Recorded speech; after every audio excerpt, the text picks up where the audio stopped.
뉴스타파는 사이버 사령부 의심 계정들을 추적하는 과정에서 이들의 위치 정보가 들어있는 트윗 글들을 확보했습니다. 이 위치 정보를 분석해보니 트윗의 작성자가 군인이라는 것을 너무도 쉽게 알 수 있었습니다. 사이버 전쟁을 한다면서 스스로 잠복한 위치를 광고한 것이나 마찬가지입니다.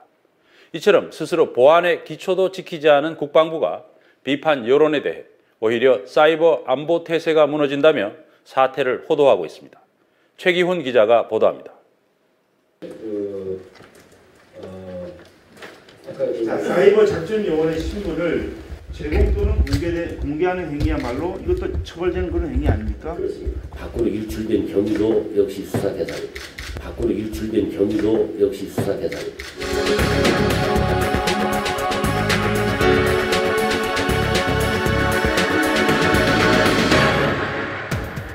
구글 위성 지도에 뉴스타파가 수집한 사이버 사령부 의심 계정의 트윗 데이터를 뿌려봤습니다. 위치 정보가 포함된 트윗 20여 개의 작성 위치가 나옵니다. 화면을 확대해보니 국방부 부지 안쪽에 표시가 나타납니다. 국방부 청사 바로 위쪽에 위치한 빨간 점표시.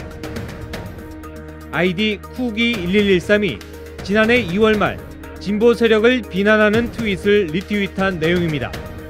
리트윗 시점은 오후 3시. 이 계정 사용자는 중사 고모 씨로 사이버 사령부 소속입니다. 청사 아래쪽에 찍혀있는 표시를 보니 밤 9시쯤 작성됐는데 PJJ0127이란 계정이 작성했습니다.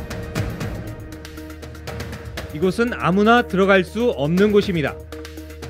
계정 사용자는 박모 씨. 박 씨는 이미 알려진 육군 중사 수푼 112의 글을 자주 RT하고 북한 관련 글을 주로 썼는데 지금은 사적인 글만 남겨놓고는 트윗을 모두 삭제해놨습니다. 사이버 사령부 소속으로 볼 수밖에 없는 이유입니다. 이들은 국방부 청사 부지 안에서 트윗을 올리면서도 작성 지점의 위치 정보를 그대로 남겨뒀습니다. 자신이 사이버 사령부 소속이란 걸 세상에 공표한 셈입니다.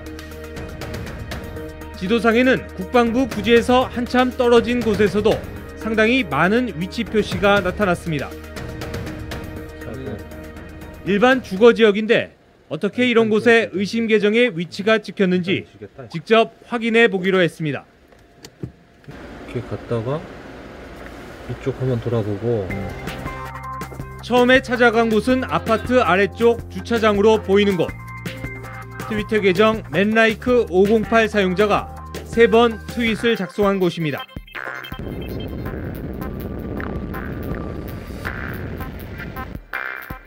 여기 보면 스마트폰의 GPS 앱을 이용해 트위터에 찍혀있는 위성 좌표대로 찾아갔더니 변전소와 아파트가 맞닿아 있는 곳이었습니다.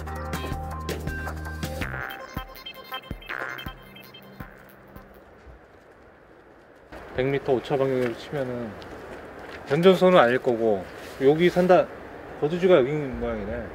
대체 어찌된 일일까? 계정 사용자는 군인이 아닌 민간인이었을까? 그런데 취재진은 아파트 단지 안에서 군인 복지마트를 발견했습니다. 군인 아파트입니다. 아, 군인 아파트요? 네. 여기 사시는 분은 다 군인? 네. 군인 아닌 사람도 그러죠. 또 이게 뭐 저기 뭐라고 하지? 그 관사 비슷하게 이렇게 네, 건가요? 맞아요. 관사예요. 아, 관사예요? 군인 관사. 대부분 다 여기 저 용산부지 국방부, 예. 육해공군 다 하더라고요. 트윗이 작성된 위치는 바로 군인들만 사는 아파트였습니다. 이 계정의 사용자는 상사로 추정되는 부사관 박모 씨. 뉴스타파가 앞서 보도한 여러 명과 같은 국방부 사이버 사령부 530단 소속이었습니다. 박 씨는 트윗을 통해 자신의 근무지뿐만 아니라 자택의 위치까지 노출시킨 것입니다. 또 다른 위치 표시 지점을 찾아갔습니다. 이번엔 위쪽에 찍힌 PJJ0127의 트윗 지점입니다. 위치가 네덜란드 대사관 안으로 나옵니다.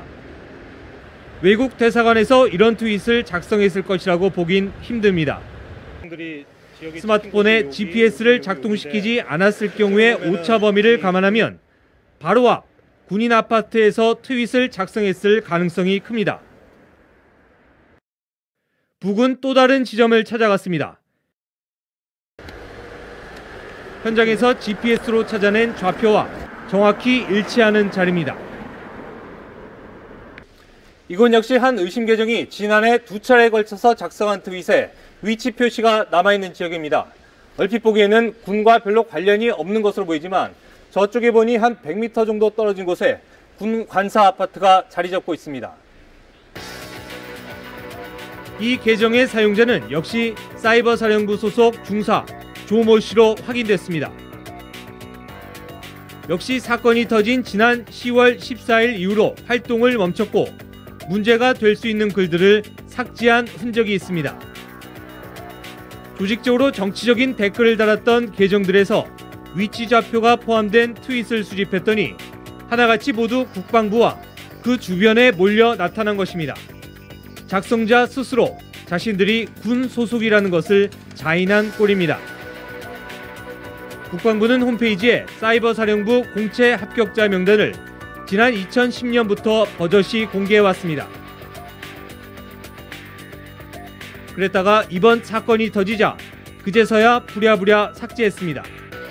사이버 작전요원의 신분을 노출한 것은 다름 아닌 군입니다.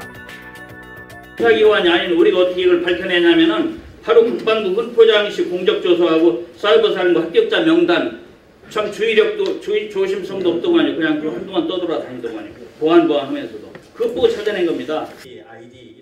심지어 댓글 작업을 벌인 IP 주소도 노출됐습니다. 적에게 아군의 매복 위치를 알려준 것과 다름없습니다. 사이버사령부가 어떤 IP로 운영되는지, 그리고 그 IP를 사서 운영하고 있는 국정원과 국방부와 사이버사령부가 육해공군이 제이라는 회사에서 IP를 사서 일본, 홍콩을 거쳐가지고 운영을 하고 있는데, 이 IP, 이 회사가 자기들이 국정원과 육해공군에 이런 일로 납품하고 있다는 걸 자기 회사 홈페이지에 다 써놨어요. 상황이 이런데도 국방부 장관은 비난의 화살을 외부로 돌리고 있습니다. 우리 사이버 사령부 문제가 정치 쟁점화될수록 사이버 안보 태세가 무너져갑니다. 그리고 국가 안보 태세에 구멍이 생기됩니다. 큰 훼손이 일어납니다. 그러나 허술한 사이버 안보 태세는 스스로 초래한 것이나 마찬가지입니다. 그러면서도 군 사이버 사령부는 국민들을 상대로 버젓이 여론 조작 활동을 벌였고 상당수가 그 공로로 국방부 장관 표창 등 포상을 받았습니다. 이제 불법적인 정치 개입을 규명하기 위한 수사마저도 허술하게 진행된다면 군의 신뢰는 땅에 떨어질 수밖에 없을 것입니다. 뉴스타파 최기훈입니다.